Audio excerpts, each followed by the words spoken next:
Hello guys 10 నిమిషాల్లో అయిపోయే chicken fry అనమాట. దీనికి అల్లం వెల్లుల్లి పేస్ట్ కానీ, ఆనియన్స్, టమాటో, పచ్చిమిర్చి ఏమీ అవసరం లేదు. చికెను మనకు ఓపిక, తెల్లగడ్డలు ఉంటే చాలన్నమాట. ఫస్ట్ పెనం పెట్టుకొని నూనె పోసి కొద్దిగా ఆవాలేసి ఒకసారి కడిగి పెట్టుకున్న చికెన్ అందులోకి వేసి ఉప్పు పసుపు వేసి కొద్దిగా కరివేపాకు వేసి దాంతో నుండి వచ్చే వాటర్తోనే అది బాగా వేగిపోతుందన్నమాట. అంతవరకు వదిలేయాలి. అసలు మనం వాటర్ కానీ ఏం వేయాల్సిన అవసరం లేదు. ఇంకా తెల్లగడ్డలు అయితే దీనికి దండికి కావాలన్నమాట. బాగుంటుంది అప్పుడే టేస్ట్. ముందుగా వేయకూడదు. దీన్ని లాస్ట్లో ఇంకా అది అయిపోయింది అనంగా అప్పుడు వేయాలి, లేదంటే మాడిపోతాయి. అందులోనే కారము పెప్పర్ వేసేయాలన్నమాట. ఇది మా అమ్మమ్మ రెసిపీ.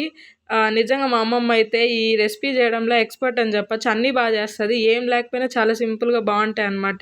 ఇంకా లాస్ట్లో నాకైతే ఇట్లా పెనం గోక్కొని తినడం అలవాటు. ముక్కలన్నీ పక్కకు పెట్టేసి ఈ పెనంలో అన్నం వేసుకొని కలుపుకొని తింటే అసలు ఎంత తింటామో తెలియదు, అంత తింటాం అనమాట. చాలా బాగుంటుంది.